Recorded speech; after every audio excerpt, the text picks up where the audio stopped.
সেইটুকু বলছি, আপনার দেহটা আপনি নন, দেহটার আপনার নাম রামবাবু। একদিন বললো রামবাবু মরে গেছে, তার মানে দেহ নাই। কিন্তু রামবাবুকে যে বাঁচিয়ে রেখেছিল সে রামবাবু কিন্তু কোনোদিন মরে না, কারণ সে রামবাবু কোনোদিন জন্মায় না। কাজে আপনি জন্ম মৃত্যুহীন, আপনার সত্যিকারের পরিচয়, আপনার জন্ম নাই, আপনার মৃত্যু নাই। কাজে আপনি এমন ভাবে নিজের ঘরে বসুন যেখানে শব্দ নাই, নিঃশব্দ ঘর, কিন্তু অক্সিজেন যাতে চলে সে ঘরের মধ্যে সেটা লক্ষ্য রাখতে হবে। সব জানলা বন্ধ করে তার অক্সিজেনে আমি মরে গেছি সেটা যেন না, অক্সিজেন রাখা যাওয়ার জন্য জায়গা করে জানলা খুলে রাখুন, আলো অন্ধকার করে দিয়ে আলো টালো নিভিয়ে দিই, চুপ করে, মশা লাগে মশা নিয়ে ভেতরে বসুন, কিন্তু চুপ করে বসে নিজেকেও ভুলে যান। মন কিন্তু আপনাকে পাগলামি করবে, তখন যাও বেটা ওই জায়গায় যাও, ও মাথায় ডান্ডা মার, 500 টাকা পেয়ে যাবে, এইসব জায়গায় আপনার মন নিয়ে যাবে। কিন্তু ওসব ভুলে যান, কে নিরালম্ব হয়ে যায়, শূন্য ধাতু হবে প্রাণ, শূন্য ধাতুতে পরিণত করুন নিজেকে, কল্পনার মাধ্যমে নয়। নিজেকে ভুলে যান, কে আমি, কোথা থেকে এসেছি, কোথায় যাব, কিচ্ছু দরকার নাই, নিরালম্ব হয়ে যান। দেখবেন তখন কত কিছু আপনার সামনে আসবে, সবাই অতিক্রম করে এগিয়ে যাওয়ার চেষ্টা করুন, গুরু ভক্তি গম্য। তারপর দেখবেন আপনি ছুটে নিজেই চলে গেছেন গুরুর কাছে। কোথা থেকে গুরু পেয়েছেন আপনিও জানতেন না, গুরুও জানবেন। অথচ এটা হচ্ছে মিনিমাম, আপনাকে আমি বললাম, এটা যে কোনো মানুষ করতে পারে। আমরা তো বলি ধ্যান ধ্যান করা হয় না, এখন খবরের কাগজে খুব ধ্যানের কথা চলে। ধ্যানও তো সস্তা জিনিস নয়, চোখ বন্ধ করলে ধ্যান হয় না, মেডিটেশন হতে পারে। ধ্যান হচ্ছে অষ্টাঙ্গ যোগের 7ম স্তর, যম, নিয়ম, আসন, প্রাণায়াম, প্রত্যাহার, ধারণা, ধ্যান, সমাধি।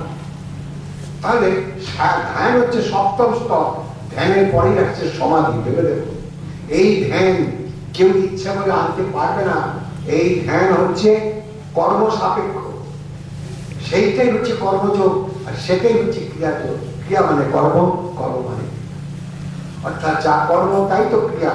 তাই এমন কর্ম আপনাকে ভবিষ্যতে করতে হবে যেখানে আপনি নিরালম্বে পৌঁছে যাবেন। তখন আপনি বেঁচে আছেন কি মরে গেছেন আপনি জানেন না। এই যে জাগতিক জ্ঞান এর অতীতে চলে গেছে। আমি প্রথম যেটা করতে হবে সেটাই জানতে, আমি সপ্তমে গেলেন, আমি 1 নম্বর জানি। হচ্ছে যম, অষ্টাঙ্গ যোগের 1 নম্বর হচ্ছে যম, অর্থাৎ সংযম। অসংযমী মানুষের দ্বারায় অধ্যাত্ম পথে যাওয়া চলবে না। আর দ্বিতীয়টা হচ্ছে নিয়ম, রেগুলেটেড লাইফ। ইরেগুলার লাইফের দ্বারায় ও আসলে অধ্যাত্ম পথে যাওয়া চলবে না। পারবে? হ্যাঁ বললাম তো, ওরকম বলতে নেই, ওরকম বলতে নেই, মানুষ আমাকে পাগল বলবে, ওটা বলতে নেই। আর বললাম যে একটু অপেক্ষা করতে পেয়ে যাবেন। হ্যাঁ,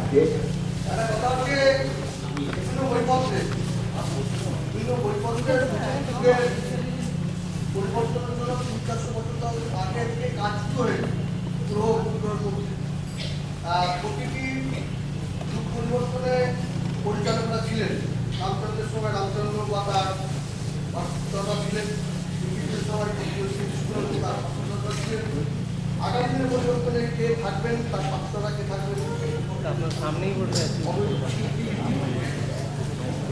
আমরা দেখতে পাচ্ছি 1895 খ্রিস্টাব্দে 26শে সেপ্টেম্বর বিকেল 5:25 শ্যামাচন্দ্র রায় মশাই দেহত্যাগ করেছিলেন। 6 মাস আগে তিনি সবাইকে জানিয়ে দিলেন, নিজের ডায়েরির মধ্যে লিখে রাখলেন, অমুক দিন মহাষ্টমীর সন্ধিক্ষণে আমি চলে যাব। যথারীতি চারিদিক থেকে ভক্তরা সব তার কাছে এসে গেছে। তিনি তার সেই বিচারক খাটের উপরে বসে গীতা সম্বন্ধে দু চারটে কথাবার্তা বলছে, পিঠে তার একটা উপলক্ষ তো চাই, তাই একটা কার্বঙ্কল হয়েছিল। কার্বঙ্কলে কখনো মানুষ মরে না। আমার জীবনে অনেক লোককে কার্বঙ্কল দেখেছি, কিন্তু কেউ মরে না, সব ভালো হয়ে যায়। কিন্তু উনি সেইটাকে উপলক্ষ করে উনি বললেন এবার আমি চলি। 6 মাস আগে দিকে নিয়ে গেলেন, তার দেহটাকে মাসখানেক আগের থেকে একটা কার্বন দেখা দিল। কলকাতা থেকে বড় বড় ডাক্তার গেল, বললো আমরা অপারেশন করে বললে অনেক কিছু করতে হবে, নর্মাল থাকাই ভালো। ওই যে ওই দিনে বিকেল 5:25 তিনি দেহত্যাগ করেছেন। আমরা কলকাতায় এবং ভারতবর্ষের বিভিন্ন জায়গা থেকে অনেক বড় বড় কি বলে এটাকে অ্যাস্ট্রোলজার, তাদের আহ্বান করে আমরা অনেক বিচার করতে গিয়ে দেখা যাচ্ছে যে কৃষ্ণের দেহত্যাগের পর কোন সময় কলিযুগ এসেছিল সেটাও পাওয়া যায়, কারণ কৃষ্ণেরও ছক আছে। আবার তার সঙ্গে শ্যামাচরণের ছক মিলিয়ে সেই সব জ্যোতিষীরা বলছেন যে বিকেল 5:25 ওনার দেহত্যাগ হয়েছে, তার ঠিক পরে 2 ঘন্টা পরে অর্থাৎ 7:25 ওই দিন থেকে সত্যযুগ শুরু হয়ে গেছে। কিন্তু একটা জিনিস আমাদের মনে রাখতে হবে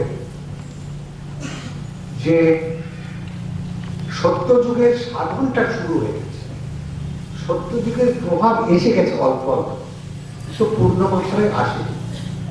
যেমন সকালবেলায় যখন আকাশে আলো ফোটে তার 15-20 মিনিট পরে গিয়ে সূর্য ওঠে, তার লাল একটা আভা, তারপর আস্তে আস্তে সূর্যটা আকাশে ওঠে। তেমনি সত্যযুগ এসে গেলেও ওই আভাটা এসেছে। আর যে যুগটা চলে যাচ্ছে কলি, কলি শব্দের মানে মন্দ। এই মন্দ যুগে যা যা মন্দ সব দিয়ে গেছে আমাদের কাছে। কি কি দিয়েছে একটু দেখুন, আপনার কথাটা পরে আসছি। কলিযুগ আমাদের কি কি দিয়েছে? অনেক কিছু দিয়েছে। বহু ধর্ম দিয়েছে পৃথিবীতে, কামড়া কামড়ি দিয়েছে পৃথিবীতে, বহু ধর্মের মারামারি, বহু মন্দির দিয়েছে, বহু মসজিদ গির্জা দিয়েছে, বহু ব্যবসা দিয়েছে, আর বহু ঝগড়া দিয়েছে।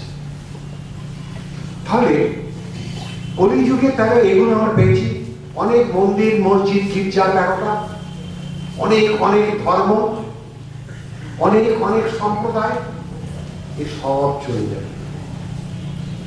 তাই এখন কিছু কিছু জায়গায় আমরা দেখতে পাচ্ছি ভয়ঙ্কর আনরেস্ট, কারণ প্রদীপ নিবার আগে একটু বেড়ে যায়, তো কিছু কিছু ওই নিবার আগে একটু বেড়ে যাওয়ার মতো অবস্থা এসে গেছে।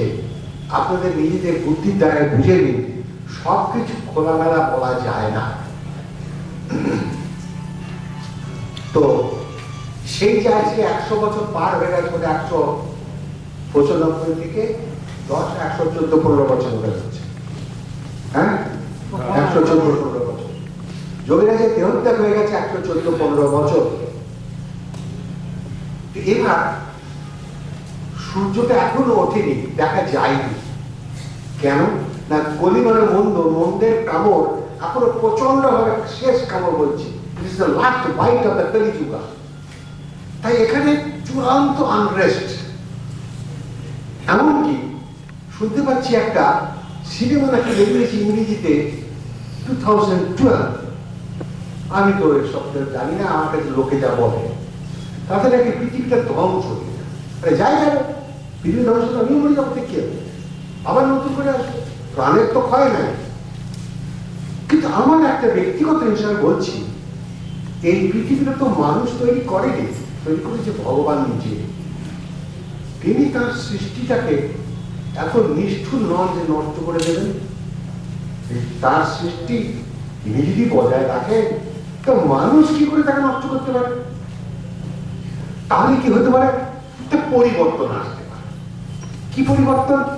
মন্দের চূড়ান্ত মন্দের পর চূড়ান্ত ভারতে পদার্পণ, এই একটা পরিবর্তন আমরা দেখতে পাচ্ছি।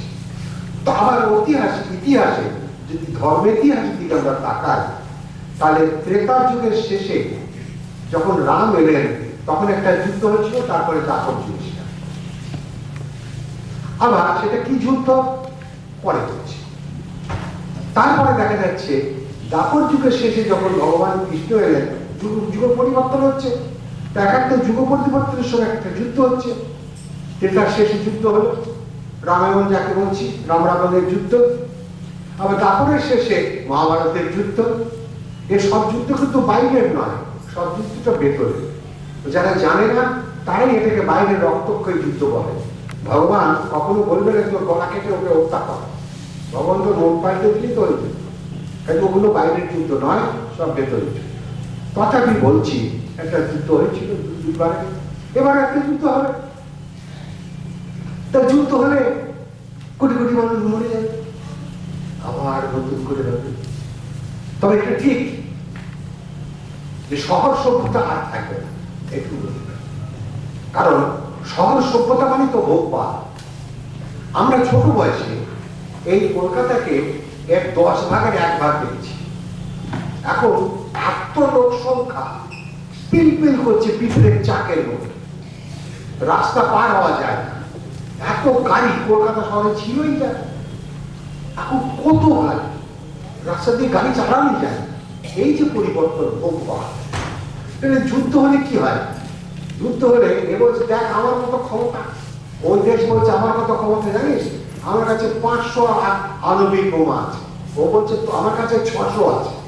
তো এই যে প্রতিযোগিতা, এ ওর ঘরে আণবিক বোমা মারবে, ওকে ওর ঘরে আণবিক বোমা মারবে। তার ফলে কি হবে? এই আণবিক বোমাগুলো কোথায় মারে? গ্রামে গঞ্জে মারে না।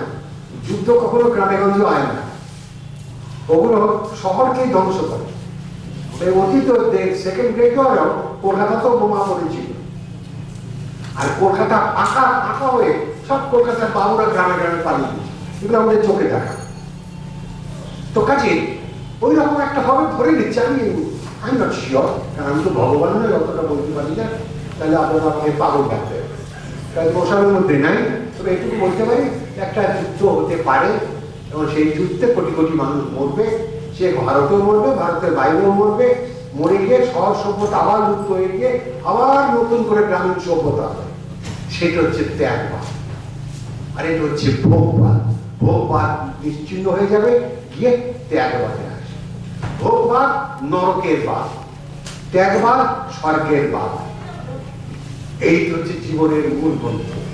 ভোগী মানুষ তারা ধর্মপথে আসতে পারে না, অহমিকা সম্পন্ন মানুষ ধর্মপথে আসতে পারে না।